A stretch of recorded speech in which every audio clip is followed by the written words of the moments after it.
अल्लाह रहम फरमाए जी। यह सूरत हाल है जी साढ़े पिंड दी जी। लोग बेचारे साढ़े पिंड दे विच आ रहे, पनाह लै रहे हैं। अल्लाह पाक ने बड़ा बचाया, पर बारिश हो रही है, हालात कोई नहीं है जी। अल्लाह पाक रहम फरमाए जी। बारिश बहुत देर की छुड़ी हुई है।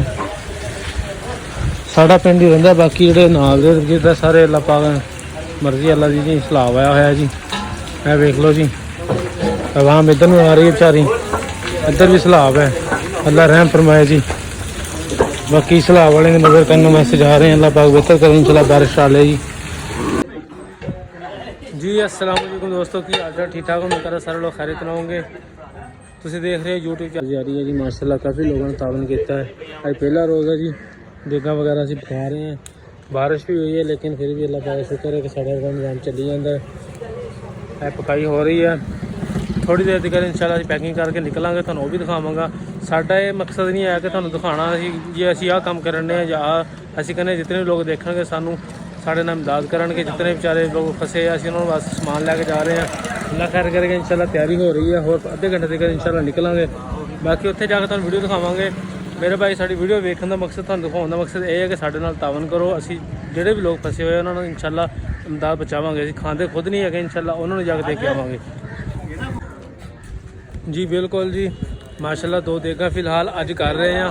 जितना साढ़े को गुंजाइश है असीं करी जा रहे हैं। लोग माशाल्लाह काफ़ी लोग साढ़े तावन करी जा रहे हैं।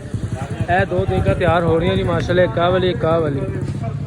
काफ़ी बिच साढ़े को समान मोसफल वगैरह, कोई दवाई वगैरह ये असीं लैके जा रहे हैं अज।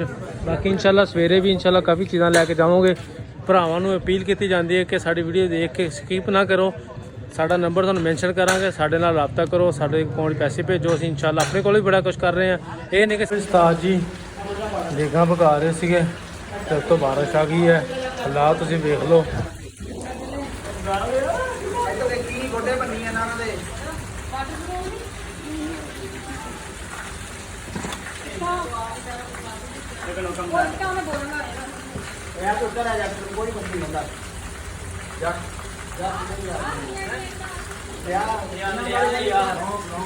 कोई इतनी तेज़ बारिश हो रही है जी, तो माशाल्लाह इमदाद करने वास्ते लोगों ने सलाह वास्ते तैयार कर रहे हैं। देखें यह सामान वगैरह इकट्ठा किया गया है।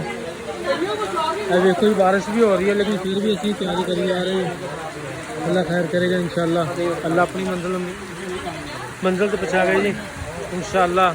जो असीं खाण लई तो लैके जाना तो लैके जाना, बाकी अल्लाह रहम फरमाएगा इंशाल्लाह। जो लैके निकलांगे तुहानूं दिखावांगे भी। यह देख लो जी माशाल्लाह, भाई होनी है साढ़े नाल, काफ़ी इन्हां दी मेहनत है जी। इकट्ठा करन दे समान वगैरह लैके आ रहे माशाल्लाह, इन्हां ज़्यादा मेहनत है साढ़े नालों। अस तो सिर्फ वीडियो ला रहे हैं फिलहाल, बाकी अल्लाह के बेहतर करेगा जी।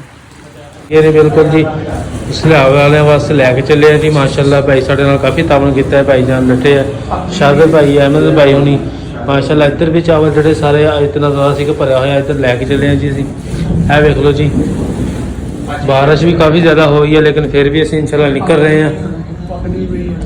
लो जी माशाल्लाह इस तरह पैकिंग की है। मोसफल वगैरह भी दवाइयाँ वगैरह ने यह लैके चले हैं जी। यह मोसफल है जी, तकरीबन एक पूरी जी है ना, तकरीबन लहर है जी एक पूरी और लैके जा रहे हैं जी। अल्लाह खैर करेगा। बारिश काफ़ी हुई है, बाकी फिर भी इंशाल्लाह मुंडे कहते असीं हिम्मत नहीं हारते, असीं जाना ही जाना जी।